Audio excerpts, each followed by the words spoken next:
Greetings, this is Ron Smalek, and I am reading The Hunger Games by Suzanne Collins. It is an excellent book. I'm reading it after having watched the movie, and I wanted to record some of my thoughts chapter by chapter.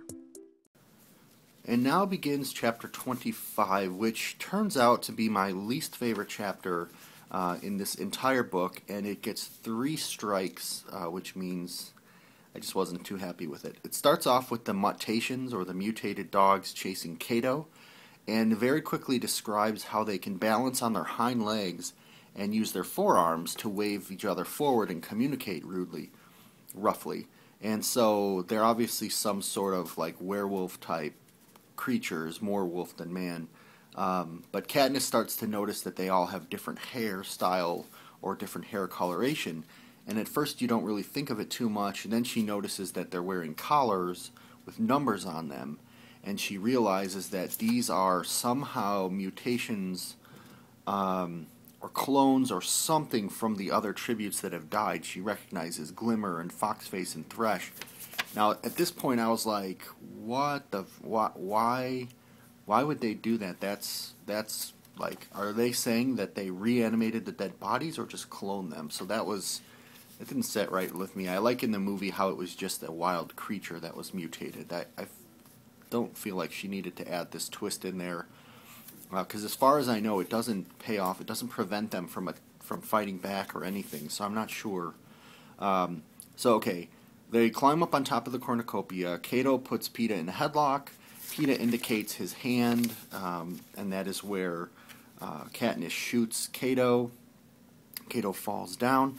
Now this is the second strike here. It sounds like Cato was fighting against these mutations for an hour, and I don't really understand. Even with his body armor, how could he spend an entire 60 minutes fighting down there with the dogs before being dragged into the Horn still alive?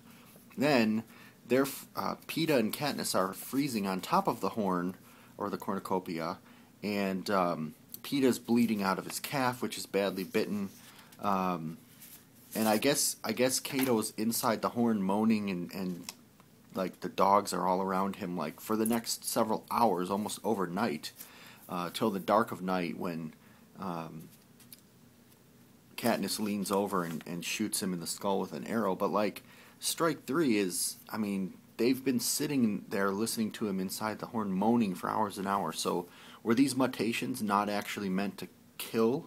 They were just meant to maim and hurt the tributes and let them kill each other? I didn't really understand why it took so long. I thought he would have, like in the movie, he fell off, he fought, he basically went down, and he said, "Kill me now," or something like that, and she killed him as almost a mercy. The dogs disappear, and Katniss and Peeta are basically like, okay, now what? Where's the announcement? We won, right? Of course, the trumpets blare, and they announce that they revoked that other rule, which wasn't really a lawful rule. There can only be one winner. So they look at each other. They realize that they've got the berries, and they're both taking a mouthful of berries so that there will be no victor, and that will ruin the Hunger Games forever. Of course, the Hunger Games Game Master, comes over the speaker shouting, "Stop!" Just as they're putting the berries in their mouth, and declares them both winners. That is the end of chapter 25. 26, it sort of goes by in a blur for Katniss. The hovercraft comes and picks them up.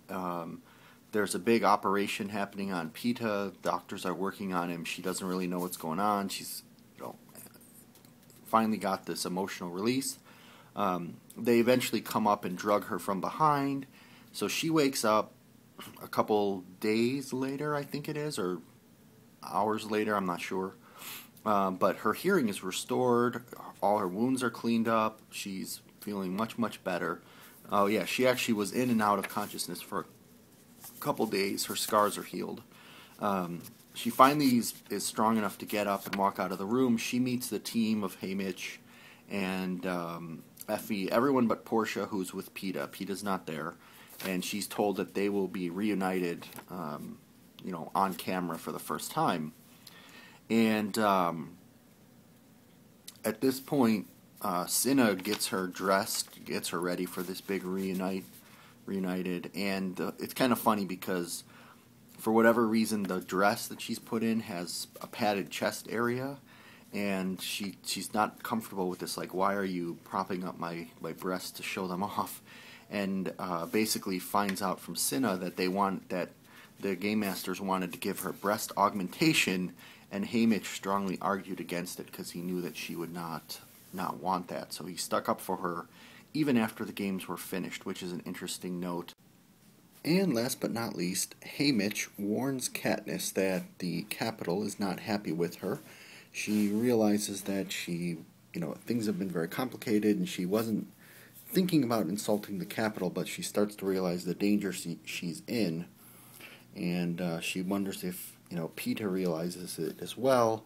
And Haymitch basically tells her there's no question Peeta's in love with her, but she's not sure how she feels because everything is complicated. And Haymitch, I think he sees through the fact that she was only acting, and he realizes that she's just got to do it. He thinks she's got to keep it up a little bit longer, and so that is what will happen. That is the end of chapter 26, and we are nearing the end.